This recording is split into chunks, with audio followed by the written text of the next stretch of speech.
Hello everyone, very warm welcome to Dronacharya IAS. आज के इस वीडियो के अंदर हम स्टार्ट करने जा रहे हैं हिंदू के कुछ इंपॉर्टेंट आर्टिकल्स का डिस्कशन। तो चलिए स्टार्ट करते हैं। आज की जो हमारी फर्स्ट न्यूज है that is related to Donald Trump. जब से ये पावर में आए हैं, ट्रंप 2.0 स्टार्ट हुआ है, बहुत सारे ऐसे डिसीजंस हैं जो कि सेटबैक माने जा रहे हैं, चाहे वो यूएसए का पेरिस क्लाइमेट डील से बैकआउट करना हो या फिर डब्ल्यूएचओ से बैकआउट करना हो। ऑलराइट, ये सारे के सारे जो स्टेक्स हैं ये ऑल टुगेदर एक नेक्स्ट लेवल पर देखे जा रहे हैं।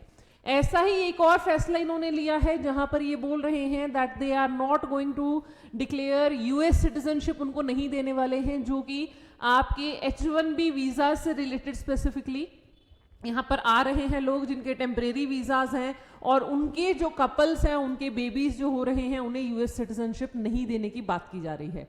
देखिए अभी ये जो चीज़ है ये डिक्लेरेशन में आई है, किस हद तक ये किस तरीके से लागू होना है वो देखना है, बट फॉर श्योर इसका इम्पैक्ट बहुत सारे इंडियंस पर जरूर पड़ने वाला है, बिकॉज ऐसे बहुत सारे आप कह सकते हैं इंडियन ओरिजिन के पीपल हैं जो वहां पर H1B वीजाज पे वर्क कर रहे हैं। ठीक है, दूसरी इसके अंदर जो न्यूज आ रही है that is related to BRICS nation. आपको पता है ब्रिक्स जो है वो ब्राजील, रशिया, इंडिया, चाइना और साउथ अफ्रीका का एक कोलैबोरेशन यूनिट है। ठीक है, पिछले ही साल अक्टूबर के अंदर हुई समिट के अंदर इन लोगों ने डिसाइड किया था that they will be negotiating on a all together different currency, कि यूएस डॉलर की बजाय हम किसी और एक नई करेंसी के अंदर हम अपने ट्रेड करेंगे ताकि आपस में हमारी जो कोस्ट कटिंग है वो की जा सके। ठीक है, उसी चीज को आप कह सकते हैं हाईलाइट करते हुए डोनाल्ड ट्रंप ने कहा है कि अगर आप ऐसा करने की सोच रहे हैं, if you are trying to weaken the dollar itself, तो आपको 100% टैरिफ्स देने पड़ेंगे। ये भी एक बात सामने निकल कर आई है। ठीक है, तो ये दोनों ही एस्पेक्ट्स जो हैं, अगेन मैंने आपको पहले भी कहा है, देखिए यहाँ पर आर्टिकल में आया भी है कि इंडिया की स्टॉक मार्केट को हिट आउट किया है। हर एक वो चीज जो यूएसए की पॉलिसी में होगी वो डेफिनेटली इंटरनेशनल लेवल पर उसका इम्पैक्ट जो है वो देखने लायक रहेगा। ठीक है, इससे रिलेटेड एक और आर्टिकल है हमें आज डिस्कस करना है, that is at the last world page के ऊपर, जहां पेरिस क्लाइमेट डील से बैकआउट करने के बाद क्या कंसिक्वेंसेस हो सकते हैं वो देखने वाले रहेंगे। ठीक है जी, उसके बाद जो हमारी नेक्स्ट न्यूज आ रही है that is from this RG Kar murder case, right, जहां पर एक फीमेल डॉक्टर का रेप और उनका मर्डर कर दिया गया था। उसके कन्विक्ट को कल जो है लाइफ सेंटेंस सुनाया था सेशंस कोर्ट ने पिछले ही कुछ अभी हियरिंग के दौरान, एंड उसकी अपील की बात हो रही है दैट इज कि वहां पर जो पेरेंट्स हैं वो सेटिस्फाइड नहीं हैं, they are demanding for death penalty. ठीक है जी, तो again a row has been started that which case is to be considered appropriately as the rarest of rare case। उस तरीके से इन चीज़ों को देखा जाएगा, डॉक्यूमेंट किया जाएगा। आपके लिए यहाँ से इंपॉर्टेंट है जुडिशरी का स्ट्रक्चर, क्योंकि आपको पता है कि लोअर जुडिशरी को आप हायर जुडिशरी के अंदर जाकर क्या कर सकते हैं, अपील कर सकते हैं। You have right to appeal. ठीक है, वो चीज़ आप एक बार देख लीजिए, एल्स और अदरवाइज यहाँ से एज सच कोई फैक्ट आपके लिए प्रीलिम्स में नहीं निकल कर आ रहा है। यस, ये चीज़ है कि ये केस स्टडी आपके लिए पहले से ही बहुत इंपॉर्टेंट है। जब ये इवेंट हुआ था तब हमने रेगुलरली इस चीज़ को कवर किया है that this case has been all together of a different level, and different level पर ही इसके ऊपर जो है वो बहुत चीज़ें सामने निकल कर आई थी। ठीक है, तो वो चीज़ अभी देखने लायक रहेगी। मोर ओवर वर्किंग वुमेन के लिए क्या सिक्योरिटी से रिलेटेड एक्ट आता है वो भी अभी पेंडिंग लिस्ट में पड़ा है। ठीक है, वो भी हमें देखना होगा। उसके बाद चलिए नेक्स्ट न्यूज की तरफ चलते हैं। तो देखिए एक जो डिबेट काफी दिनों से चल रही है that is related the UGC की जो नई गाइडलाइंस आई है, जहां पर एक ऑल टुगेदर कमेटी का गठन करने की बात होती है कि अगर आपको चांसलर या वाइस चांसलर को सिलेक्ट करना है स्टेट यूनिवर्सिटी की, तो ये चीज सामने आ रही है कि तमिलनाडु इसको फियर्सली जो है अपोज कर रहा है नए प्रपोजल लॉ को।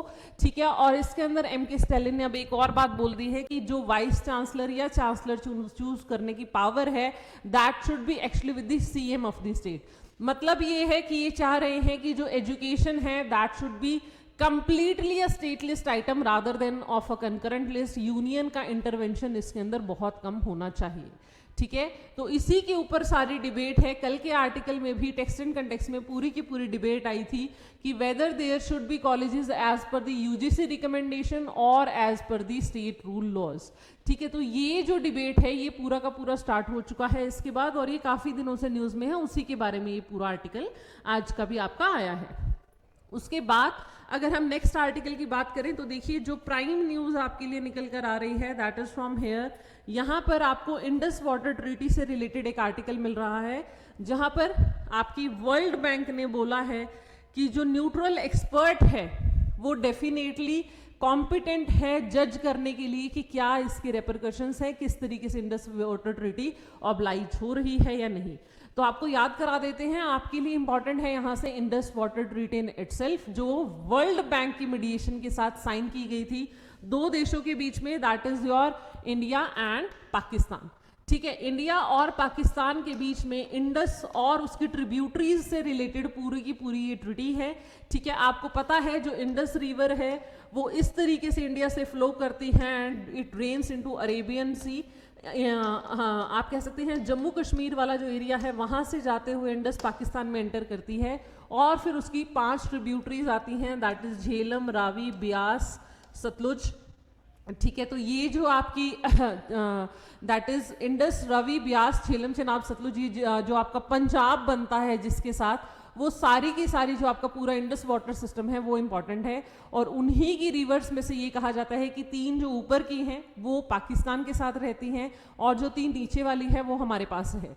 ठीक है, उनको हम यूटिलाइज कर सकते हैं। नाउ इसी से रिलेटेड ये पूरी ट्रीटी है जिसके अंदर अब इश्यूज चल रहे हैं क्योंकि किशनगंगा डैम प्रोजेक्ट चल रहा है, रातले डैम प्रोजेक्ट है जो रिवर रन ऑफ प्रोजेक्ट्स हैं, मतलब हम सिर्फ पानी यूज करके उसकी बिजली निकाल के उसको फिर से एज इट इज वाटर के अंदर छोड़ रहे हैं।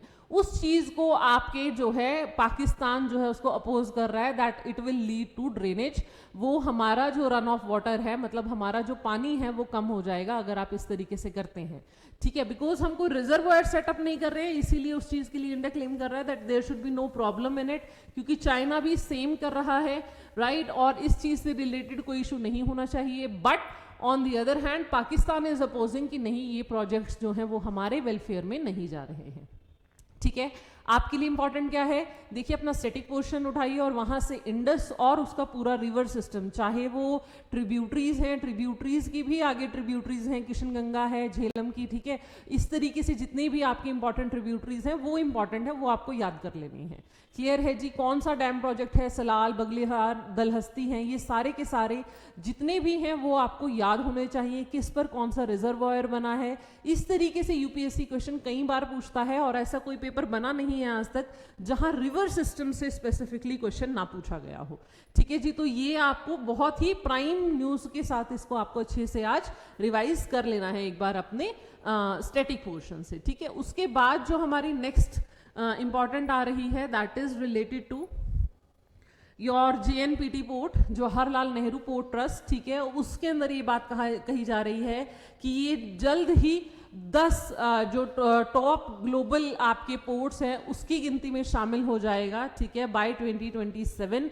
ये आपके लिए केस स्टडी के लिए इंपॉर्टेंट है। देखिए यहाँ पर लिखा भी है, it is to become India's first port to enter the top 10 global ports with 10 million TUs, that is 20 fit equivalent units by 2027। ठीक है, तो ये पूरी की पूरी एक रिपोर्ट सामने आई है जहां इसकी जो कैपेसिटी है पोर्ट की वो बढ़ाने की बात हो रही है और ये कहा जा रहा है कि 2027 तक हम इसको वर्ल्ड के टॉप 10 पोर्ट्स के अंदर ले आएंगे। ठीक है, तो आपको पता होना चाहिए कि JNPT जो है वो बॉम्बे के कोस्ट पर है, वहां पर है। ठीक है, यानी कि महाराष्ट्र में है। इसी तरीके से इंडिया के जितने भी पोर्ट्स हैं, चाहे वो पैराद्वीप पोर्ट है, विशाखापट्टनम के अंदर वाइजैक पोर्ट है, ठीक है आपका, ऑलराइट, ट्यूटिकोरिन है, मदुराई है, कांडला पोर्ट है, जितने भी कोस्ट के ऊपर आपके पोर्ट्स पड़ते हैं वो सारे के सारे इंडियन कोस्ट के ऊपर जितने भी पोर्ट्स हैं आपके, तो दे आर इन न्यूज। यहाँ पर आपको पता होना चाहिए कि वेस्टर्न घाट्स यानी कि इस तरफ जो पोर्ट्स बनते हैं उन्हें नेचुरल पोर्ट्स कहा जाता है because these are due to submergence and these are result of emergence, तो वो उतने नेचुरली नहीं होते हैं। ठीक है, अगेन आपका ज्योग्राफी का स्टैटिक पोर्शन है सारा, ये सब कुछ आपको बहुत ही इजीली पता चल जाएगा जब आप फॉर्मेशन और इंडिया की जो इंडो ऑस्ट्रेलियन प्लेट्स की जब आप टेक्टोनिक प्लेट्स पढ़ते हैं वहां पर आप ये क्लियरली यहाँ से निकाल सकते हैं इन चीज़ों को। ठीक है, तो ये आपको ध्यान रखना है और इसको अच्छे से रिवाइज कर लेना है बिकॉज यही आपके लिए यहाँ से प्राइम इंपॉर्टेंस न्यूज है, that is ports of India. उसके बाद अगर हम बात करें तो नेक्स्ट जो न्यूज हमारी आ रही है that is related to India and France relations. India और फ्रांस के रिलेशन देखो, हमने पहले भी ये चीज़ काफ़ी बार आ चुकी है। अभी हमारा जो रिलेशंस है वो that is related to the civil nuclear issues से रिलेटेड है, ठीक है। फ्रांस के साथ डिस्कस कर रहे हैं हम लोग, ताकि पिछले साल जो विजिट हुई दोनों डिग्नेटरीज के बीच में उसको आगे बढ़ाया जा सके। Civil nuclear deal for sure हमारे लिए इंपॉर्टेंट है ताकि हम अपनी एनर्जी रिक्वायरमेंट्स को पूरा कर सके। साथ के साथ यहाँ पर एक और आर्टिकल आपके लिए आया है जहाँ पर इंडियन ओशियन रीजन के अंदर इंडिया और फ्रांस वर्क करने वाले हैं मैरीटाइम सर्विलियंस से रिलेटेड। देखिए, इंडियन ओशियन रीजन आपको भी पता है कि पूरा का पूरा जो आपके यूरोप से ये वाला जो एरिया है, उसके बाद आपका ये जो रेड सी के साथ वाला एरिया लग रहा है, ठीक है जी।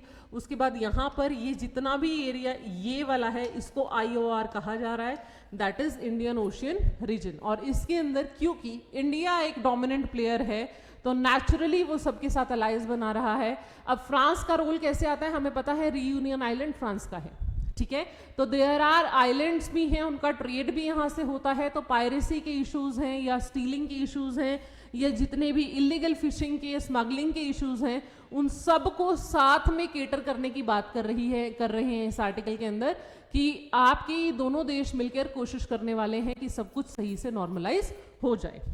ऑलराइट, उसके बाद देखिए नेक्स्ट जो न्यूज हमारी आ रही है that is from the text and context page. यहाँ पर से आपको निकालनी है, देखिए आज दोनों ही आर्टिकल्स इंपॉर्टेंट है। सबसे पहला जो आर्टिकल आया है टेक्स्ट एंड कंटेक्स्ट में that is related to data protection. हमें पता है कि डाटा प्रोटेक्शन से रिलेटेड एक ड्राफ्ट जो है आपका जो एक्ट है 2023 के अंदर वो आपका digital personal data protection act वो जल्द ही लागू होने वाला था, ठीक है, ड्राफ्ट रूल। अब देखिए इसके अंदर जो है फीडबैक मांगा गया है कि किस तरीके से काम करेगा ये पूरा का पूरा एक्ट के अंदर, किस तरीके से चीजें होने वाली हैं। यहाँ पर जो चीजें इंपॉर्टेंट है इस आर्टिकल के अंदर हम सीधा वहां बात करेंगे। यहाँ पर ये बात कही है, सबसे पहले आपको पता होना चाहिए कि डाटा लोकलाइजेशन क्या है। जिस्ट के अंदर जो बातें कही गई हैं वही हमारे लिए मेन पॉइंट्स होते हैं। देखिए डाटा लोकलाइजेशन मतलब आप जब अपने टेरिटरी के अंदर ये चीज डिफाइन कर देते हैं कि हमारी टेरिटरी से क्या डाटा है जो बाहर नहीं जाना चाहिए या कौन सा डाटा बाहर जा सकता है, उस चीज को डाटा लोकलाइजेशन कहा जाता है, ठीक है। मतलब जब आप अपने डाटा के ऊपर रिस्ट्रेन लगा देते हो that this data is according to our integrity, हमारी सॉवरेनिटी से रिलेटेड है, सिक्योरिटी से रिलेटेड है, हम नहीं चाहते हैं कि ये डाटा एक्सपोज ऑफ हो, उस चीज को जब आप लोकलाइज कर देते हो that is to your data localisation, ठीक है। यहां पर जो आपकी गवर्नमेंट है वो परमिट कर रही है कि अपने पर्सनल डाटा को भी लिमिट कर सके, ठीक है, और अपने रिस्ट्रिक्शंस के अंदर उसको रखा जा सके। नाउ यहां पर एक चीज लेकिन जो सबसे इंपॉर्टेंट आ रही है that is related to your article this one 36 of DPP act, DPDP act, और अगर हम उसको रूल 22 के साथ पढ़े तो क्या हो रहा है, यूनियन गवर्नमेंट को एक अथॉरिटी डिजाइन कर दिया गया है। देखिए यूनियन गवर्नमेंट के पास ये अधिकार है कि वो किसी से भी डिमांड कर सकती है any information from a data fiduciary और इंटरमीडिएरी, मतलब जो उस पूरे डाटा को प्रोसेस कर रहे हैं, जो उसको स्टोर कर रहे हैं या जो उसकी प्रोसेसिंग में हेल्प कर रहे हैं, चाहे आपका कोई सोशल मीडिया प्लेटफॉर्म है या कुछ भी, उससे किसी भी तरीके का डाटा, एनी डाटा, ठीक है, याद रखिएगा, एनी इंफॉर्मेशन अगर हमारी सॉवरेनिटी, इंटीग्रिटी और नेशनल सिक्योरिटी के अंदर यूनियन गवर्नमेंट जो है वो ले सकती है। तो अब यही जो क्लोज है ये सबसे बड़ा क्या बना हुआ है, आप कह सकते हैं कांटा बना हुआ है, बिकॉज आप इसके अंदर बहुत ही एम्बिगुअस सिचुएशन में डाल रहे हो जहां ये नहीं समझ आएगा कि क्या चीज इंटीग्रिटी के अंदर, सोशल सिक्योरिटी के अंदर डाल के आप कौन सी इंफॉर्मेशन एक्सट्रैक्ट करा लेंगे। तो इसका मतलब तो ये भी हुआ कि जिस तरीके से मेटा की जो सर्विसेज हैं वो बोलते हैं that data is end to end encrypted, ये भी अपने आप में क्वेश्चनेबल हो जाएगा, बिकॉज अगर सरकार मांग रही है तो एजेंसीज को ये चीज प्रोवाइड करानी पड़ेगी। ऑलराइट, वही सब कुछ इस पूरे आर्टिकल के अंदर बताया गया है और उसी से रिलेटेड ये बात हुई है, ठीक है। तो यूनियन गवर्नमेंट जो है वो सॉलिसाइट कर रही है फीडबैक को इस ड्राफ्ट रूल्स के ऊपर कि किस तरीके से चीजें हैं या नहीं है। लेकिन सबसे बड़ा जो कंसर्न माना जा रहा है वो डाटा लोकलाइजेशन आपने कर दिया, आपने बड़े प्लेयर्स मेटा, गूगल, फेसबुक सबको ऐड कर लिया, लेकिन अगर हमारे ही स्टेट गवर्नमेंट हमारे डाटा की सिक्योरिटी सही से नहीं कर पाई या उसको मिसयूज कर लिया तो उस चीज से प्रोटेक्शन कौन देगा? ये सबसे बड़ा क्वेश्चन इसके अंदर आपके लिए पूछा जा रहा है। इसके अंदर जो डिस्कशन का टॉपिक बना हुआ है वो यही है। ठीक है जी, तो ये आपको यहां से समझने की जरूरत है। उसके बाद देखिए नेक्स्ट जो आर्टिकल है that is related to smart cities mission. अब देखिए यहां पर लगभग ऑलमोस्ट अब ये पूरा एक डेकेड पूरा हो गया है, क्योंकि 2015 के अंदर ये मिशन जो है वो सामने आया था, स्मार्ट सिटीज मिशन। मिशन किस बारे में था? देखिए पूरे देश से 100 सिटीज थी जिन्हें हमें स्मार्टली डेवलप करना था। स्मार्टली यानी एआई डेवलप्ड, ठीक है। हमें टेक्नोलॉजी की मदद से इसको डेवलप करना था, इंटरनेट ऑफ थिंग्स पर बेस्ड होना था ये। बट यहां पर इस आर्टिकल के अंदर ये बताया गया है कि पूरा का पूरा जो मिशन है वो अपने जो गोल है उसको अचीव नहीं कर पाया है। रीजन ये है क्योंकि ये एक ऐसा मिशन था जो आपकी प्राइम डेवलप्ड सिटीज के अंदर हो सकता था, मतलब जिनके पास बेसिक नेसेसिटीज हैं, जहां पर basic infrastructure, basic rules and regulation, capitalist countries के अंदर ये आइडियल सिचुएशन थी। बट इंडिया जैसे देश में जहां पर सिटीज के अंदर बेसिक इंफ्रास्ट्रक्चर ही लैक कर रहा है, ऐसे में जब आप AI enabled internet of things available चीजें कर रहे हैं तो वो आपका क्या हो रहा है? डिफिकल्ट हो रहा है।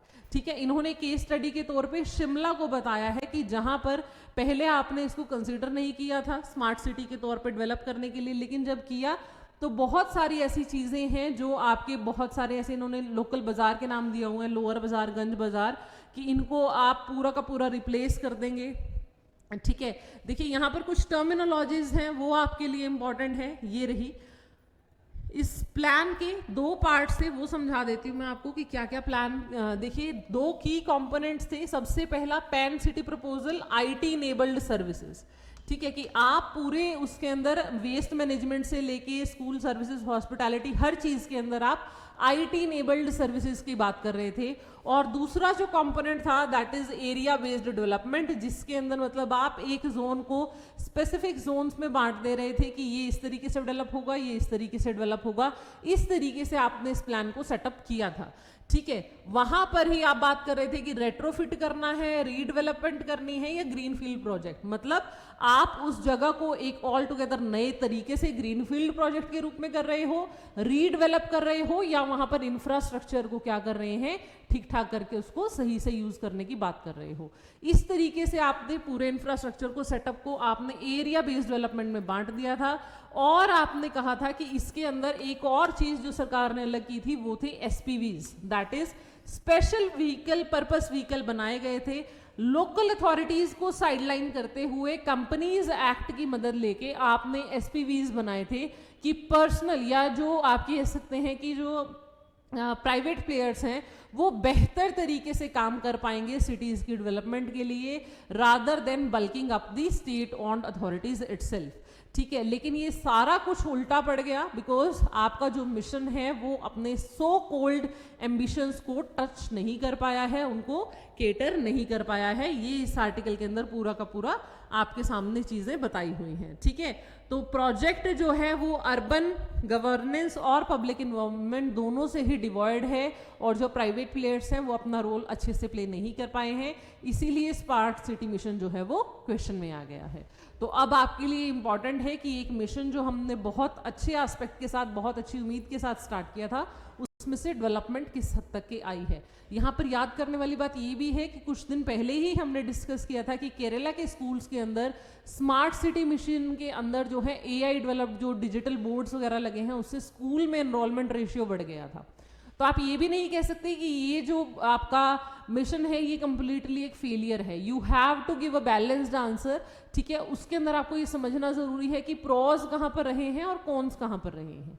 समझ पा रहे हैं? उस अप्रोच से आपने इस आर्टिकल को प्रिपेयर करना है, अपनी चीजों को याद रखना है। ठीक है जी, उसके बाद जो हमारे लिए आज इंपॉर्टेंट न्यूज है that is last in the league from the world page.